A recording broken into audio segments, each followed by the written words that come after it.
Au nom du Père et du Fils et du Saint-Esprit. Amen. Grande joie d'être là pour ce temps de Lectio Divina, la lecture amoureuse et brillante de la parole de Dieu. Aujourd'hui, c'est le samedi 6 novembre. Et chaque samedi, nous faisons toujours mémoire de la Vierge Marie. On doit renouveler notre consécration. On doit prier chaque jour notre rosaire, notre chapelet, mais spécialement les samedis. D'accord? Et demander la prière et l'intercession de la Vierge Marie pour notre monde et pour notre Église. Alors, la première lecture d'aujourd'hui, c'est Romains chapitre 16, à partir du verset 3. Saluez Prisca et Aquilas, mes coopérateurs dans le Christ Jésus. Pour me sauver la vie, ils ont risqué leur tête. Et je ne suis pas seul à leur devoir de la gratitude. C'est le cas de toutes les églises de la gentilité. Saluez aussi l'église qui s'est réunie chez eux. Saluez mon cher Épénète, les prémices que l'Asie a offert au Christ. Saluez Marie, qui s'est bien fatiguée pour vous. Saluez Andronicus et Junias, mes parents et mes compagnons de captivité. Ce sont des apôtres marquants qui m'ont précédé dans le Christ. Saluez Ampliatus, qui m'est cher dans le Seigneur. Saluez Urbain, notre coopérateur dans le Christ, et mon cher Stachys. Saluez-vous mutuellement. D'un saint baiser, toutes les églises du Christ vous saluent. Je vous salue dans le Seigneur, moi, Tertius, qui ai écrit cette lettre. Gaius vous salue, qui est mon hôte et celui de l'Église entière. Eraste, le trésorier de la ville, vous salue ainsi que Quartus, notre frère. À celui qui a le pouvoir de vous affermir, conformément à mon évangile et à la proclamation Jésus-Christ, révélation d'un mystère, enveloppé de silence au siècle éternel, mais aujourd'hui manifesté, et par des écritures qui les prédisent, selon l'ordre du Dieu éternel, portés à la connaissance de toutes les nations, pour les amener à l'obéissance de la foi.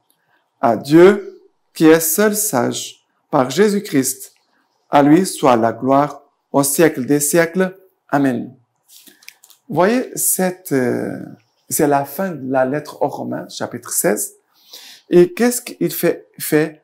Paul, il salue tous ses frères et sœurs avec un cœur plein de gratitude, de reconnaissance. C'est quelque chose de très noble. Quelqu'un qui a un cœur reconnaissant, qui sait toujours dire merci. Parfois, il y a des personnes qui sont ingrats, ne disent pas merci. Et ici, Paul, il salue, il dit leur merci à tous ses frères et sœurs qui ont travaillé avec lui pour l'annonce de l'évangile, dans l'évangélisation, pour annoncer Jésus-Christ, même au risque de perdre leur vie, comme il parle de Prisca et Aquilas. Voilà tous ces frères et sœurs qui aiment Jésus-Christ, qui sont rassemblés, qui sont unis dans cet amour du Christ et qui vivent cette mission avec Paul. Et après, à la fin, après avoir salué toutes ces personnes et d'avoir ce cœur reconnaissant, de dire merci, il va dire à celui, à Dieu, qui a le pouvoir de vous affermir, conformément à mon évangile. Paul, il dit ici, Dieu a le pouvoir de vous rendre ferme dans la foi, dans l'évangile, pour vivre l'évangile, pour vivre les commandements de Jésus. Dieu veut vous affermir, vous donner une force et vous conformer à l'évangile, vous ajuster, vous faire entrer dans l'évangile et à la proclamation Jésus-Christ. Et après, il va dire révélation d'un mystère enveloppé de silence au siècle éternel. Ce mystère enveloppé de silence qui nous invite aussi à faire silence, à entrer dans une attitude d'adoration, des contemplations, des recueillements. Paul nous invite à cette attitude. Et il dit, aujourd'hui, ce mystère vous est manifesté par des écritures qui les prédisent selon l'ordre du Dieu éternel, porté à la connaissance de toutes les nations. Ça veut dire, Dieu veut nous faire connaître ce mystère. C'est pour ça qu'on doit avoir la lecture divine, mais aussi d'étudier la parole de Dieu, de se former dans la parole de Dieu. Mais dans l'Église catholique, on ne va pas chez d'autres églises et d'autres endroits. Non. Dans notre Église catholique, de chercher une bonne formation solide dans notre Église. Et après, il va dire, pour nous amener et pour les amener en l'obéissance de la foi à Dieu qui seul est sage, Dieu qui seul est sage, par Jésus-Christ, à lui soit la gloire au siècle des siècles. Amen. Voilà. C'est cette doxologie où on finit en tournant notre cœur vers Dieu, Père, Fils et Saint-Esprit. C'est le centre de notre âme.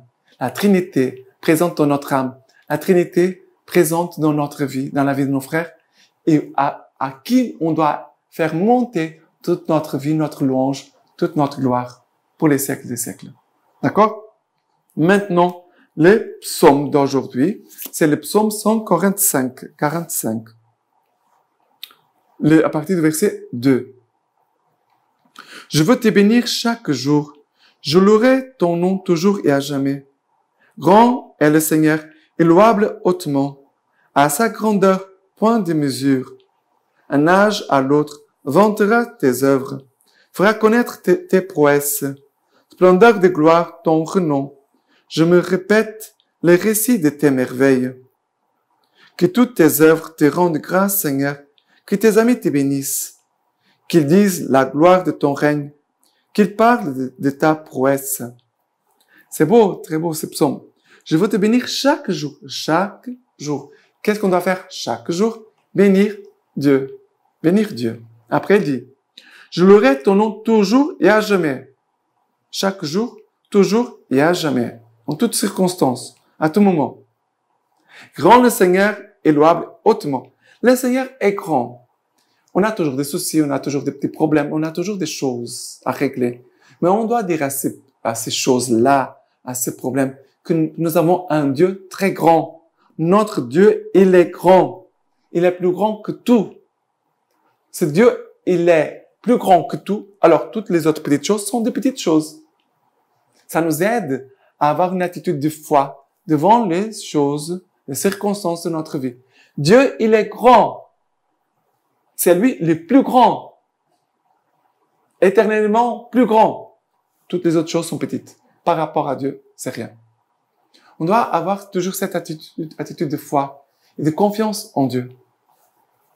Après, il va dire, un âge à l'autre, vantera ses œuvres, va raconter les œuvres de Dieu, fera connaître tes prouesses. Ça veut dire que chacun de nous sommes appelés à témoigner, à annoncer Jésus-Christ. Non pas de répéter la parole de Dieu, parce qu'on doit aussi proclamer la parole de Dieu. Mais témoigner, ça veut dire comment cette parole est devenue chère dans ta vie. Comment cette parole s'est concrétisée. Elle est entrée, transformée ta vie. Ça veut dire que quand on va témoigner, on montre le produit de la parole de Dieu dans notre vie.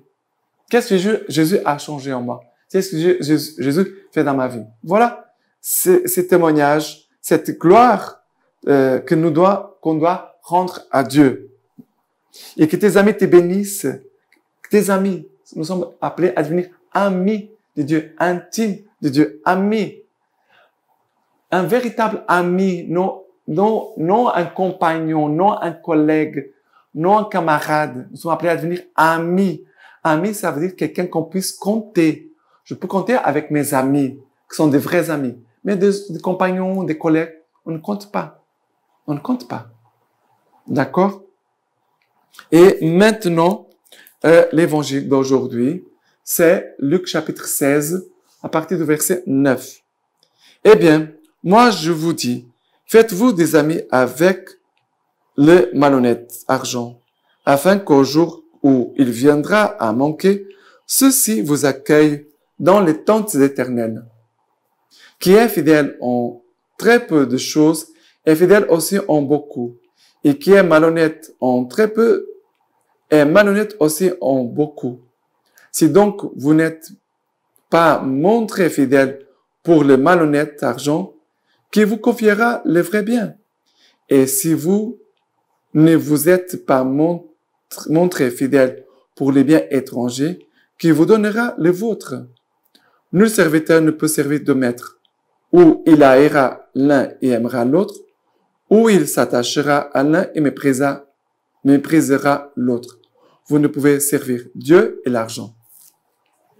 Ici, l'évangile, Jésus nous dit, on ne peut pas servir deux seigneurs. Soit on va aimer l'un et va mépriser l'autre, soit on va aimer l'un et mépriser l'autre. Le Seigneur vraiment veut nous illuminer, nous éclairer. Est-ce que nous avons un cœur partagé?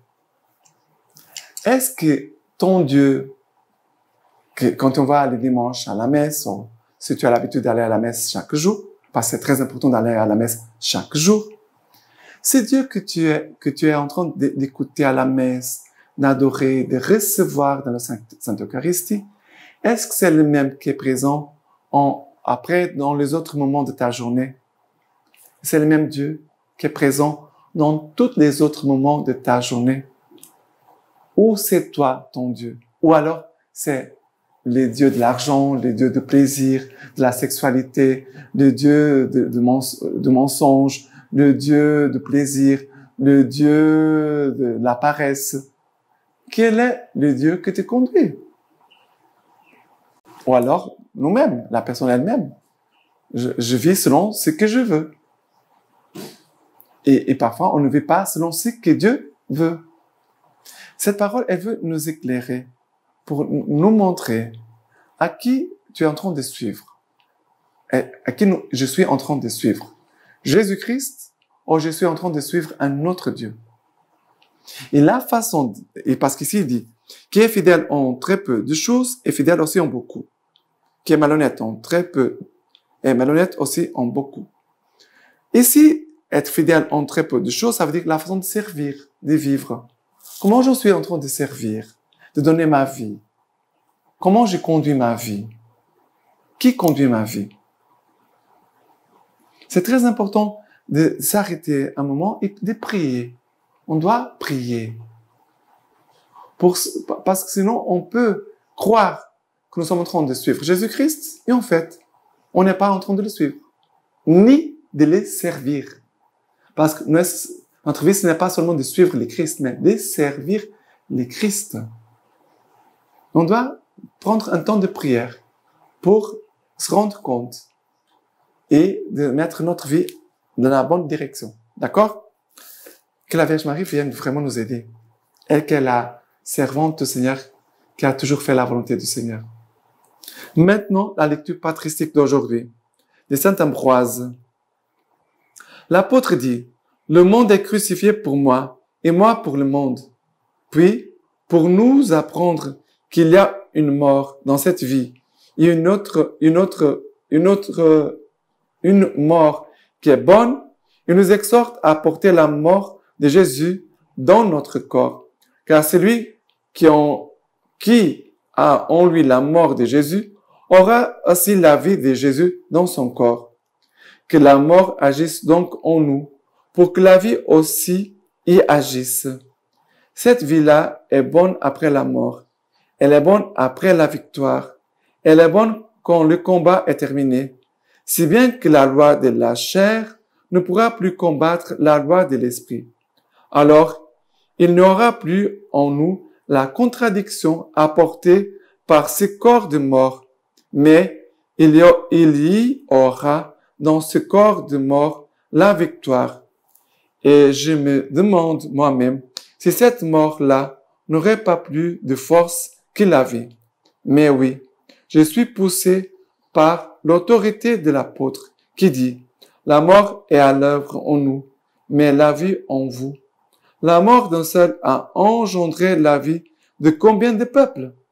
C'est pourquoi Saint Paul enseigne que ceux qui vivent ici-bas doivent désirer cette mort-là, pour que la mort du Christ transparaisse dans notre corps. Cette mort-là, c'est la mort bienheureuse par laquelle l'homme extérieur tombe en ruine, pour que l'homme intérieur se renouvelle et notre demeure terrestre se détruit pour que notre habitation céleste nous soit ouverte. Il imite donc la mort. C'est lui qui s'éloigne des relations de la chair et se débarrasse de ces liens dont le Seigneur te dit, par le prophète Isaïe. Défaites tous les liens injustes, délie les obligations nées des contrats imposés, libère les opprimés et détruit toutes les fraudes iniques. Le Seigneur a offert d'être affronté à la mort afin de faire disparaître la faute. Mais pour que la nature ne trouve pas son achèvement dans la mort, la résurrection des morts a été accordée. C'est ainsi que la mort, mettant fin à la faute, la résurrection ferait subsister la nature. Aussi cette mort est-elle un passage pour tous les hommes. Il faut que tu passes constamment. Passage de la corruption à l'incorruption, de la mortalité à l'immortalité, des agitations à la tranquillité. Ne sois pas heurté par le nom de la mort, mais réjouis-toi pour les bienfaits d'un heureux passage. Qu'est-ce que la mort sinon l'ensevelissement des vices, le surgissement des vertus? C'est pourquoi il est dit que notre âme meurt parmi les âmes des justes, c'est-à-dire qu'elle soit ensevelie pour enterrer ses vices et qu'elle obtienne la grâce des justes qui portent la mort du Christ dans leur corps et dans leur âme. Et maintenant, je vous laisse la bénédiction par les mains toutes pures de la Vierge Marie. Les Dieu Tout-Puissant vous bénisse et vous garde, le Père, le Fils et le Saint-Esprit. Amen.